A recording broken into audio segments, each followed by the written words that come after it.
Right, well, what an interesting turn of events. Looking like Sony, according to an insider anyway, is going to be ditching Western video game studios and going back to Japan. That is, of course, if Ghost of Yotai, I never know how to say that, and Intergalactic Heretic Prophet fail. Which, I mean, Sony should be doing that anyway, to be honest. They should be going back to Japanese developers. The Western ones haven't been doing gangbusters for a while.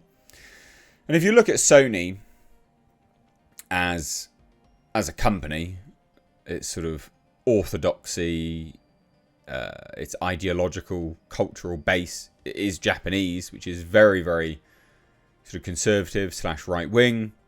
It never made sense to me that the Japanese were tolerating just all of the nonsense that the video game studios have been doing over here. It never made sense to me. Never, ever, ever made sense to me. I guess they were happy to go along with it because they were making money, but seeing as they're, the tide is turning on that now, they're like, oh yeah, we should probably shift this, shouldn't we? Yeah. So let's take a look. This is unconfirmed. It's just a rumor, but it is fascinating nonetheless. So.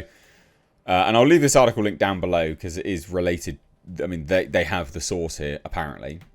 But it says this. A source close to Sony tells That Park Place that internal discussions in Japan suggest a major strategic reset could be coming for PlayStation's exclusive lineup. According to That Park Place's source, both Ghost of Yotai from Sucker Punch and Intergalactic The Heretic Prophet from Naughty Dog are being viewed as last chances for Western developers to land major exclusives under the Sony's, current direction, basically. And I think that's interesting. I mean, it is interesting. Like, that's not up for debate. That is actually interesting. I don't know whether there's any. I'm trying to think of any fundamentally obvious other business elements that would force them to go back to Japan. I don't think that there's any tariffs that would affect them. I don't think there's any sort of geopolitics that would affect them. This seems solely to be based on sort of social politics, I guess, which I think is interesting. So That Part Place's source claimed, quote, another rumor I am also hearing is that Naughty Dog's Intergalactic, The Heretic Prophet, and Ghost of Yotai are the last chance for these Western developers. If they fail, after that, Sony is going full focus on Japanese developers and instead go back to traditional stories and characters. They're citing China winning on the gaming market with Genshin Impact, Wukong, and Wuthering Waves as a reason to change. And that makes sense.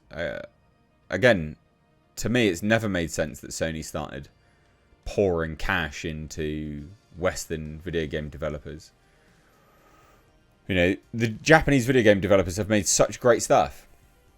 And it's not to say that the Western stuff hasn't been good either, but when they're turning into what they're turning into, I mean, why wouldn't you go back to the Japanese stuff? Your base, It's also cheaper, right? Like, think how much Godzilla Minus One cost, like rumored about $15 million, right? It's just so much cheaper to make stuff elsewhere. So much cheaper. And actually, if you're paying Japanese video game developers Japanese prices to develop stuff, but then selling it in America and earning it in dollars, just from a perspective of currency exchange rates, you'd be making bank. So I don't understand why they haven't been doing that. Because it doesn't cost much. Labor in Japan it's not expensive, right? The cost to make things in Japan isn't super expensive. Now, that doesn't mean I'm condoning how they treat their staff either, but it is cheaper. So while That Park Place cannot independently verify these internal discussions, the claim lines up with growing speculation that Sony Japan is regaining control of PlayStation's long-term creative strategy, which they should anyway. pushing back against Western studios whose productions have become more expensive, less universally appealing. I mean, they're not appealing at all, really. So you've got media narrative versus internal reality. So in recent days, major gaming outlets have been touting Ghost of Yotai as an immediate success story, claiming that the game sold 1.3 million copies in its first 24 hours. However, that figure originates from a single, unverified tweet from a self-described insider. And the thing is, I did a video on this. If it's a movie that someone leaks, then yeah, it makes sense that the movie studio isn't going to come out and verify it. But when you're touting positively sales numbers for a video game that's already out, you would think that the video game studio would come out and say, yes, that's right. But they haven't, and that's odd, because that is weird. Like, oh, this thing that's gaining traction, we won't come out and confirm that to gain more traction. No, we'll just sit there and say nothing. Oh, right, smart. Super weird. That Park Place source paints a very different picture behind the scenes. According to the insider, Sony Japan has softened its advertising and reduced marketing investment for Ghost of Yotai after early sales fell short of expectations. And the source described the decision as a cost control measure, stating that Sony's leadership doesn't want to lose money on a game showing declining returns. That's two sources saying different things, but whatever. Public data appears to support the claim. Advertising for Yotai has noticeably slowed. I've not seen anything, actually. PlayStation's social feeds have gone quiet, and Twitch viewership for the game has dropped sharply since launch. The disconnect between the media's celebratory narrative and the corporate reality being described suggests Ghost of Yotai may not be performing as well. And Sony does have a problem with Western studios, right? Naughty Dog, Sucker Punch, Ben, Guerrilla. They face long development cycles, ballooning budgets, polarizing fan reactions. People don't want what the Western video game developers are cooking, right? They just don't. We've seen that time and time again. A whole lot of these video games that have been released have not done very well.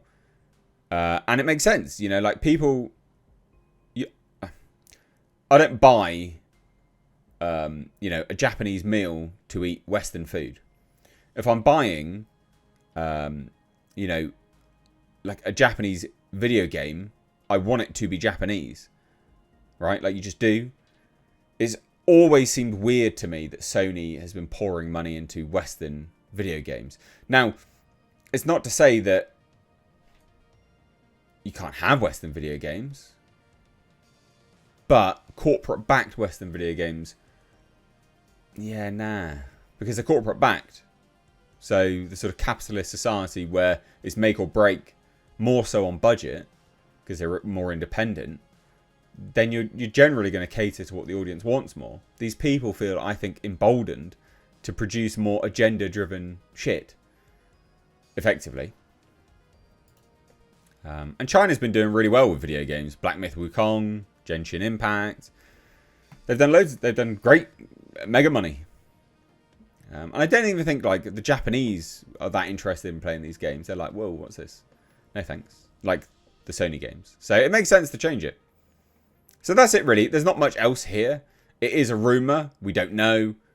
It's an interesting one. Do you think that it could be true? Let me know down below. Take care. Bye-bye now.